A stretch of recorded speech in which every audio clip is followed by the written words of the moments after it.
اتفاقات اور واقعات نے کوثر کی شخصیت بدل دی۔ میں اسے کسی سلسلے میں مجبور تو نہیں کر سکتا تھا۔ بہرحال اب جب وہ نئی شکل میں سامنے آئی تھی تو میں اس شکل کو بھی اپنا رنگ دینا چاہتا تھا۔ وہ رنگ مجھے پسند تھا، اور پھر یہ بھی حقیقت تھی کہ میں اس کے لیے کچھ نہ کر سکتا تھا۔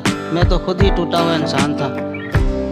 ڈائننگ ہال خالی ہو چکا تھا، گویا لوگ اپنے کمروں میں واپس چلے گئے تھے۔ میں نے بھی اوپر کا رخ کیا اور پھر ہم کمروں کے سامنے پہنچ گئے۔ میں نے کوثر کو الوداع کہا اور وہ نواب صاحب کے کمرے میں داخل ہو گئی۔ تب میں بھی اندر پہنچ گیا اور ایک کرسی اگبی کھڑکی کی طرف کھسکا کر اس پر دراز ہو گئی۔ یہاں سے باہر کے مناظر صاف نظر آتے تھے اور شام کے دھندل کے بہت سی بگڑی ہوئی شکلیں ترتیب لینے لگے۔ بہت سے چہرے بادلوں میں اڑنے لگے اور میں ان چہروں میں گم ہو گیا۔ یہ محویت ایسی شدید ہوئی کہ مجھے کسی کے اندر آنے کا خیال بھی نہیں ہوا۔ کمرے میں اندھیرا پھیل گیا تھا اور پھر جب چٹ کی آواز کے ساتھ روشنی ہوئی تو میں اچھل پڑا۔ میں نے پلٹ کر دیکھا، کوثر تھی، ہونٹوں پر وہی مسکراہٹ لیے جو مجھے پسند تھی۔ کہاں تھے آپ؟ اس نے پوچھا۔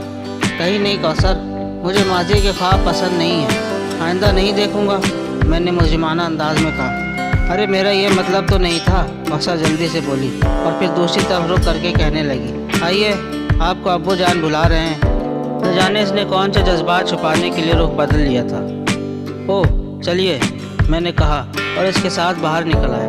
پھر ہم دونوں نواب صاحب کے کمرے میں داخل ہو گئے۔ نواب صاحب کرام کرسی پر دراز سگار پی رہے تھے۔ مجھے دیکھ کر سنبھل گئے۔ آؤ میاں بیٹھو، اور کوثر نے کرسی گھسیٹ کر نزدیک کر دی۔ نواب صاحب اس کی اس حرکت پر مسکرانے لگے تھے۔ کوثر نے انہیں مسکراتے دیکھا اور خود بھی مسکرانے لگی۔ کیوں ابو، آپ کیوں مسکرائے؟ اس نے مصنوعی انداز میں اپنی تیوریاں چڑھا کر کہا۔ ارے اب مسکراہٹ پر بھی کنٹرول ہو گیا، نواب صاحب جلدی سے بولے اور پھر میری طرف دیکھ کر کہنے لگے، بیٹھو میاں سرفراز، بیٹھ جاؤ، اور میں کرسی پر بیٹھ گیا۔ بتائیے آپ کیوں مسکرائے؟ کوثر پھر بولی۔ ارے بھائی اب آئندہ نہیں مسکرائیں گے، وعدہ۔ نواب صاحب نے گھبرانے کی اداکاری کی۔ بہتر ہے میں جا رہی ہوں، آپ مجھے بھگانا ہی چاہتے ہیں نا؟ کوثر دروازے کی طرف مڑ گئی اور نواب صاحب جلدی سے کھڑے ہو گئے۔ ارے سنو تو کوثر پلیز، بخدا ایسی کوئی بات نہیں ہے جو ہم تمہاری موجودگی میں نہ کر سکیں۔ بمشکل تمام وہ کوثر کو واپس لے آئے، خود اس کے لیے کرسی کھینچی اور اسے بٹھا کر خود بھی بیٹھ گئے۔ خدا کی پناہ، مجھے اب بھی کس قدر مشکل پیش آئی ہے، وہ گہری گہری سانسیں لے کر بولے۔ بتائیے آپ مسکرائے کیوں تھی؟ کوثر نے ضد کی۔ بتاؤں گا تو تم ناراض ہو جاؤ گی، وعدہ کرتی ہوں سچ سچ بتا دیں۔ سچ سچ بتا دیں گے تو ناراض نہیں ہوں گی؟ اچھا بھائی، اب تو مسکرانے کی غلطی ہو ہی گئی، نتیجہ جو کچھ بھی ہو، لیکن سچ ابو، بالکل سچ۔ بھائی جھوٹ ہم سے بولا بھی نہیں جاتا۔ وہ مسکراہٹ دراصل سرفراز کے لیے تحسین کی مسکراہٹ تھی۔ میں سوچ رہا تھا کہ سرفراز میاں ایک باکمال انسان ہے، انہوں نے اس مزور گھوڑے کو کیسے رام کر لیا۔ نواب صاحب کی بات سمجھ کر کوثر مسکرا دی، لیکن نہ جانے کیوں میں خجل ہو گیا۔ میرے اوپر خواہ مخواہ کی گھبراہٹ طاری ہو گئی۔ کاش نواب صاحب میرے اوپر کوئی شک نہ کرے، میں نے سوچا۔ کیا میرا خیال غلط ہے سرفراز میاں؟ کوثر کو تم بھی اچھی طرح جانتے ہو۔ بہرحال میں اپنی پوزیشن جلدی صاف کر دوں گا۔ بخدا تم دونوں کے ایک دوسرے کا دوست دیکھ کر مجھے دلی مسرت ہوتی ہے۔ یہی میری خواہش تھی کہ ایک اچھے انسان کی عزت کی جائے۔ بہرحال یہ میری خواہش کی تکمیل نہیں ہوئی، بلکہ سرفراز کی عظمت نے یہ ماحول پیدا کیا ہے۔ اور کوثر مسکراتی رہی۔ تو یہ غلطی ہوئی تھی مجھ سے، بس معافی۔ اور کوثر ہنس پڑی۔ میں خاموش بیٹھا تھا، تب نواب صاحب میری طرف مخاطب ہوئے۔ سرفراز بیٹے، سارے حالات تمہارے علم میں لا چکا ہوں، لیکن تمہاری طرف سے ابھی ان معاملات پر کوئی تبصرہ نہیں ہے۔ مجھے تشویش ہے۔ میں کیا تبصرہ کروں نواب صاحب، جبکہ تمہیں کرنا چاہیے؟ میں نہیں سمجھ سکا۔ بھائی اس مہم کے بارے میں تمہاری کیا رائے ہے؟ وہی جو آپ کی نواب صاحب۔ اوہو نہیں بھائی، سمجھنے کی کوشش کرو سرفراز، میرا مطلب کچھ اور ہے۔ براہ کرم مجھے اس سلسلے میں کچھ سمجھائیں، میں نے سنجیدگی سے کہا۔ دراصل سرفراز، سب سے پہلی بات تو یہ کہ تم نے ایسی کسی مہم میں حصہ نہیں لیا۔ درست ہے، انسانی فطرتوں کا تجزیہ تو کیا ہوگا تم نے، کسی حد تک۔ کیا تمہارے خیال میں گیری مین جیسے لوگوں کی کمی ہے؟ اوہ، میں نے بغور نواب صاحب کی شکل دیکھی۔ بڑے تجربے کی بات کر رہا ہوں بیٹے۔ دولت ایسی شے ہے کہ بھائی بھائی کی جان کا دشمن بن جاتا ہے۔ یہ ایسا تلسم ہے جو انسان کی ساری سوچ بوجھ چھین لیتا ہے۔ چنانچہ میں تم سے اس موضوع پر گفتگو کرنا چاہتا ہوں۔ میں سن رہا ہوں نواب صاحب۔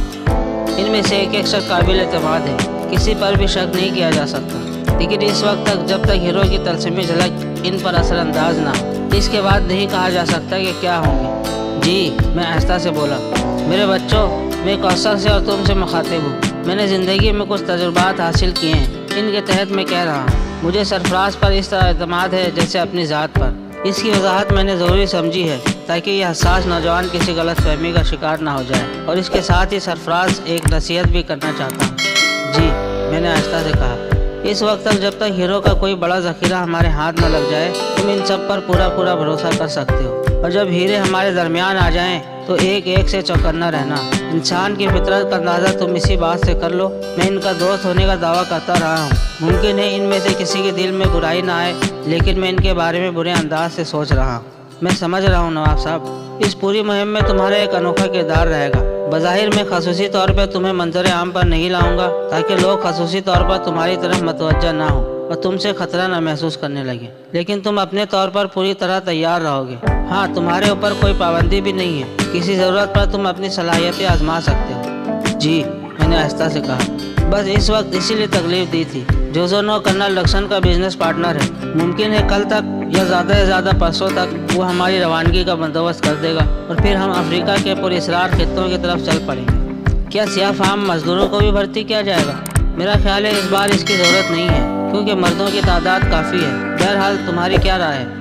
نہیں، میں نے ویسے ہی سوال کیا تھا۔ جیسے بھی حالات ہوئے کرنل ڈکسن سے مشورہ کر لیا جائے گا۔ جی، میں نے گردن ہلا دی۔ بقیہ کہانی اگلے حصے میں ملاحظہ فرمائیں۔ اس ویڈیو کو لائک کریں، چینل کو سبسکرائب کریں اور ساتھ گھنٹی کا بٹن بھی دبا دیں۔ آپ کے تعاون کا شکریہ۔